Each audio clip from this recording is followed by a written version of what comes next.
tuan-tuan, kita ni dia panggil around the corner dah. Maksudnya kita dekat sangat-sangat dah. Tanda-tanda dia nak mai ni ataupun dia nak muncul ni dekat sangat dah. Bila tak tahu. Nabi kata takkan berlaku walau sehari esok nak kiamat, takkan berlaku kiamat sehingga muncul seorang lelaki ni yang Al-Mahdi ni. Dia mesti akan ada. Kita akan dengar ni kisah dia di bai'ah dekat dengan Kaabah. Dia antara hajar batu tu dengan maqam Ibrahim tu, di antara tu dia akan dibai'ah. Bila musim haji, bila berlaku saja pembaiatan Imam Mahdi ni, kita semua akan dengar ni. Kita akan tahu bila berlaku saja pembaiatan, waktu tu depa akan bergerak ke mana? Depa akan bergerak ke Syam. Bila bergerak ke Syam, akan sampai satu kelompok yang memegang bendera-bendera hitam tu. Depa ni kelompok yang mula-mula sekali akan pergi berbai'ah dan ikut Imam Mahdi. Waktu depa ni muncul, Nabi kata apa? Nabi kata, kamu nampak depa tu mai? Depa dengan bendera hitam, kelompok depa bertembur, depa berbai'ah dengan Imam Mahdi. Waktu tu Nabi kata apa? Kamu datangi mereka. Kita kena pi kat depa. Nabi kata, ataituhum walau habwanu ala salj.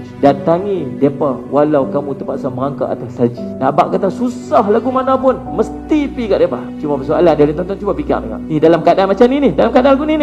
Tiba-tiba keluar satu perintah, jom kita keluar pergi bai'ah dengan Imam Mahdi. Rasa-rasa sanggup dia nak tinggal rumah kita tu sebab nak pergi jumpa Imam Mahdi. Rumah kita tu yang duit-duit yang dekat dalam bank tu kenderaan yang kita ada tu, ni anak-anak kita yang sekolah tu, rasa-rasa sanggup tak nak tinggal semua ni. Ini baru Imam Mahdi. Ada benda besar lagi nama lepas tu. Apa dia?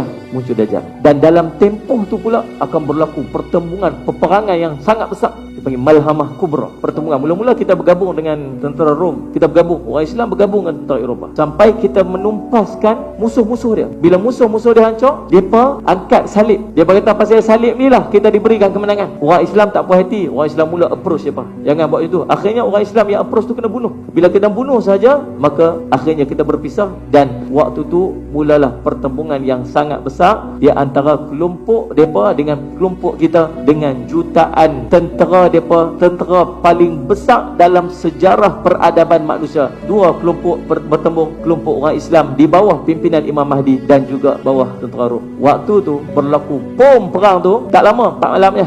Tapi Nabi cerita akan jadi 3 kelompok tu yang perang tu. Ni yang pi perang tu, kelompok yang dah memang duduk dengan Imam Mahdi dah. Dalam perang tu jadi 3 kelompok ni. Satu kelompok murtad, keluar pada Islam, lari tinggal perang, keluar pada Islam, murtad. Kelompok kedua kelompok yang syahid. Kelompok ketiga ialah kelompok yang diberikan kemenangan. Agak-agak kita duduk tahu ni waktu tu. Bila menang, duduk berimpun semua. Waktu tu dengar kecoh-kecoh dah. Dajjal dah mai.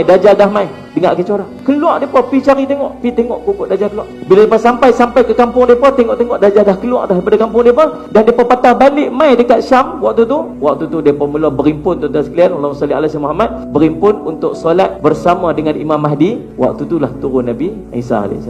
Dajjal bila dia keluar, dia akan pergi semua tempat. Dia mai, dan waktu ni ujian iman lagi satu. Dia bawa kat kita, Nabi SAW cerita, waktu tu kita lapar sangat, kita dahaga sangat, kita tak ada makanan, kita duduk dalam kering kontang dah berapa lama, makanan tak ada langsung, elektrik jangan ceritalah, apa pun tak ada. Kita duduk dalam keadaan yang sangat susah. Nabi sebut dia akan main dalam keadaan kita sangat susah tu, dia akan bawa 2 benda. Satu api yang menyala-nyala, ataupun Nabi sebut dalam satu riwayat lain neraka. Satu lagi ayak yang sangat sejuk.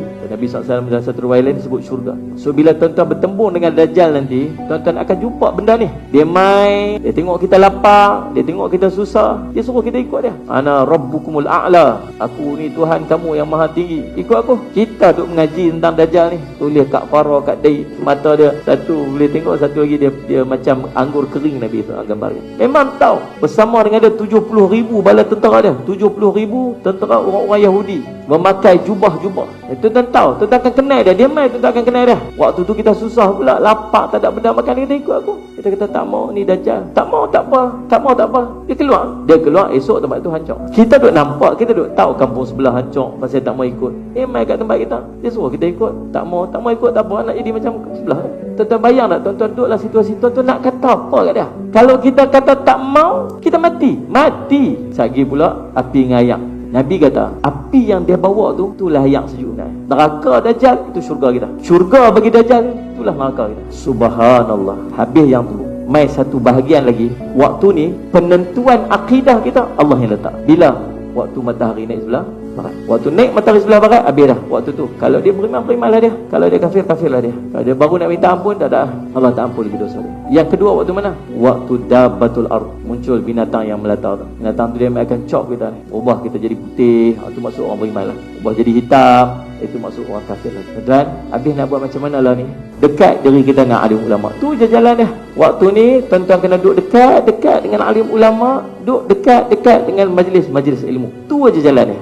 Kita kena jaga hubungan kita dengan Allah. Waktu ni kena baca Quran, waktu ni kena banyak zikir, waktu ni kena jaga sembahyang fardu, kena jaga sembahyang sunat. Rapat diri kita dengan alim ulama. Kalau kita macam tu punya dekat dengan Allah, Allah takkan sia-siakan kita dan jauhkan kita bila waktu dia sampai. Sebab Allah akan jaga hamba-hamba dia yang dia sayang. Maka tu tugas yang kita kena buat.